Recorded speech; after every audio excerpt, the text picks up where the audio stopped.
Hi, fourth grade. Your math lesson for today is a review lesson on comparing fractions and equivalent fractions. So let's go ahead and just do a few together. We're going to start with the equivalent fractions. Okay, you have two different worksheets in your packet this week, one for each of those skills.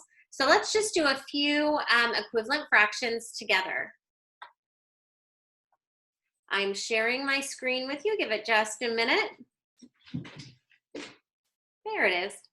All right, so we're going to be looking at this first fraction. We know we can write equivalent fractions, and the rule is we have to multiply or divide the bottom and the top, the numerator and the denominator, by the same number.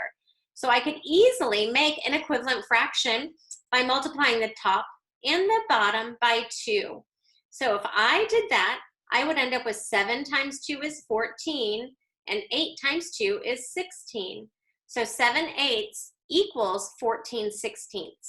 You guys are rock stars at this, so this is just a review. On your worksheet, though, you're going to see some problems that look a little bit different. They're going to have a fraction, your multiplication sign, and then another fraction, and then an equal sign. And in different problems, they're going to be different things that are missing. So let's take a look at this one. In my head, I'm going to think, 2 times what number gives me 8? Very good. 4. 2 times 4 equals 8.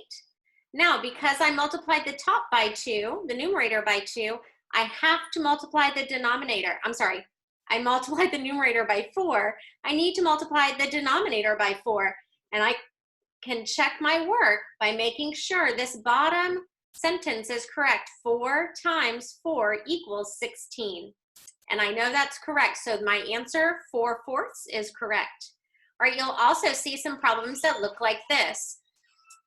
3 over what number times 5 over what number equals what number over 20?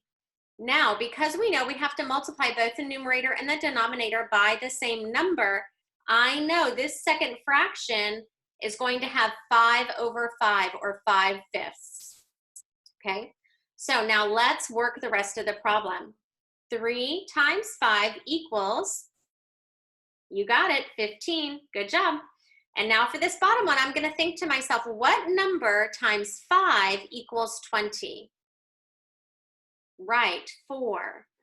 So 3/4 times 5/5 equals 15/20. Very good. All right, and then there's one other kind you're going to see. It has some missing boxes as well, but it might look a little confusing. So let's do one of these. What number times 4 equals what number? Can we fill in one of those?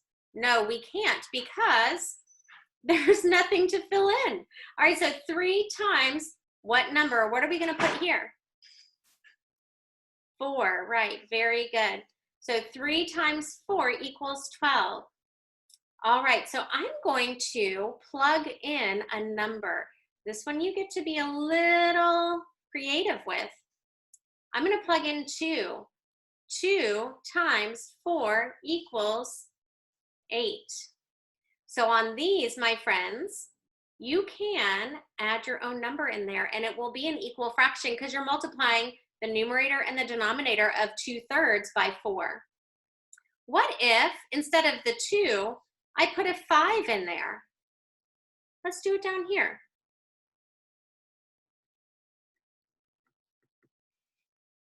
Let's see if that would also be true. 5 times 4 is 20. 3 times 4 is 12. It would be. 5/3 equals 20/12. So on these problems, they try and trick you by giving you 2 blanks, but you can really play around with the numbers, just making sure you have an equal fraction. All right, your other worksheet for this week, for today, is reviewing comparing fractions. All right, and remember, we are going to be using the terms and the signs for greater than, less than, or equal to. So let's go ahead and do this first one. Now we know that when we turn numbers, when we compare fractions, we use our golden arches strategy. So we multiply across. 3 times 3 is 9. 6 times 2 is 12. So I know I'm going to make my alligator mouth face the 2/3. And we would write 2/3 is greater than 3/6. All right, let's do one more just like that. And again, we're going to use golden arches. We're going to go straight across. 5 times 8 is 40. 9 times 4 is 36.